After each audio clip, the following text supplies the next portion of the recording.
Oke, halo, perkenalkan nama saya Melania Indah, NIM 19103308, jurusan TIKB. Oke, pada kesempatan kali ini saya akan menjawab 4 soal dari 6 soal dari UTS Interpersonal Skill, di mana saya memilih poin yang pertama, poin yang kedua, poin yang keempat, dan yang terakhir yaitu yang keenam. Oke, untuk yang pertama saya akan menjawab bagaimana pendapat saya mengenai pernyataan Gandhi yang mengatakan bahwa mereka tidak akan merenggut harga diri kita ketika kita tidak memberikannya kepada mereka. Menyatakan bahwa mereka tidak dapat merenggut harga diri kita jika kita tidak memberikannya kepada mereka. Menurut saya pernyataan itu adalah pernyataan yang sangat tepat, karena kunci utama dari mempertahankan harga diri seseorang adalah dari diri kita sendiri. Kalau kita tidak bisa menjaga suatu kehormatan dan tidak bisa menghargai diri kita sendiri, tentunya orang lain akan sangat dengan mudah untuk merendahkan kita atau mendapatkan harga diri kita. Mereka akan semena-mena terhadap kita, di mana membuat harga diri kita jatuh. Jadi menurut saya, jika kita tidak memberikan harga diri kita ke orang lain, maka orang lain tidak akan pernah merenggutnya.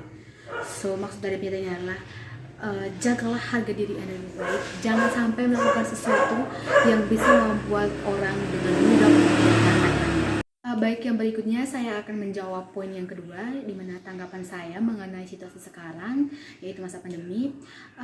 Saya rasa saya cukup kuat, di mana karena hampir sudah 2 tahun saya menjalani protokol kesehatan dari pemerintah karena masa pandemi virus corona ini. Tetapi ya seperti yang kita ketahui bahwa tidak semua orang bisa menerima situasi ini, termasuk saya juga awalnya tidak menerima karena begitu banyak perubahan yang terjadi ketika ada virus ini, ya, dimana perkuliahan saya jadi terganggu. Selain berpengaruh di bagian pendidikan, di mana kondisi ini juga berpengaruh di bagian perekonomian keluarga, di mana saat ini keluarga saya perekonomiannya sangat menurun drastis. Kondisi ini memaksa saya untuk lebih berhemat lagi, karena seperti kita tahu bagaimana rasanya hidup di daerah perantauan yang mengharapkan uang dari orang tua itu memang sangat-sangat, ya, harus benar-benar pikir 2 kali untuk ketika kita mau mengeluarkan uang untuk hal-hal yang tidak berguna.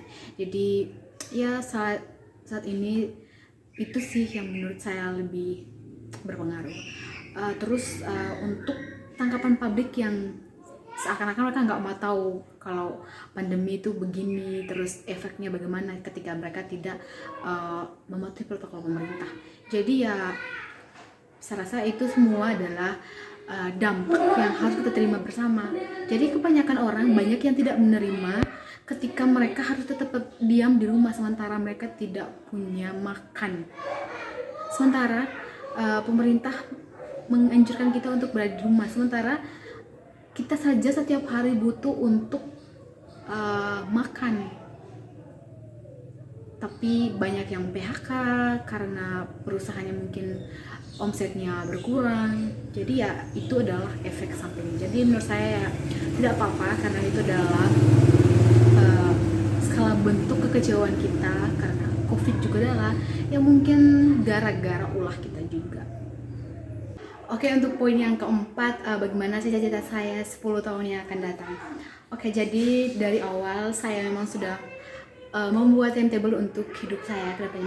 Meskipun saat ini ada beberapa yang tidak berjalan sesuai dengan timetable yang saya bikin, tapi hal utama yang perlu saya lakukan menurut timetable saya adalah bahwa 2 tahun yang akan datang saya berusaha untuk menyelesaikan studi saya, yaitu menyelesaikan S1 Logistik Indonesia, agar 3 tahun kemudian saya bisa mencari kerja untuk mengumpulkan modal usaha nanti. Karena nanti ketika 10 tahun yang akan datang saya ingin membuka sebuah usaha di bagian kuliner dan event organizer.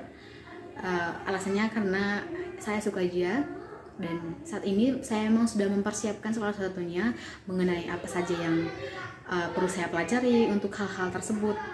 Terus ya lebih intinya adalah 10 tahun yang akan datang saya ingin membanggakan kedua orang tua saya. Lebih tepatnya saya ingin membayar pendidikan kedua adik saya dan saya ingin membuat keluarga saya bangga bahwa saya bisa menjadi anak perempuan yang bisa menghasilkan banyak karya dan bisa mengangkat derajat keluarga. So, 10 tahun yang datang mungkin setelah saya membangun usaha atau karir saya akan menikah dan punya anak dan membangun suatu keharmonisan dalam sebuah rumah tangga dengan seseorang yang mungkin saya anggap adalah orang yang saya cari selama ini atau jodoh dari Tuhan. Baik, untuk poin yang keenam, apa itu independen? Independen adalah suatu kondisi dari seseorang di mana dia memutuskan untuk bisa hidup dengan dirinya sendiri tanpa bantuan dari orang lain. Jadi independen adalah hidup tanpa adanya ketergantungan dengan orang lain. Lalu apa perbedaan independen dengan egois? Menurut saya, independen adalah suatu kondisi di mana seseorang mampu hidup dengan dirinya sendiri tanpa bantuan dari orang lain. Sedangkan egois menurut saya adalah suatu sifat di mana seseorang memiliki sifat individualisme. Di mana ketika seseorang memiliki sifat individualisme, dia akan mementingkan dirinya sendiri dibandingkan orang lain. Di mana dia akan mendahulukan segala sesuatunya tentang personalnya sendiri, dan dia akan lebih sulit untuk menerima pendapat dari orang lain. Jadi orang yang bersifat individualisme itu adalah contoh sikap orang yang egois.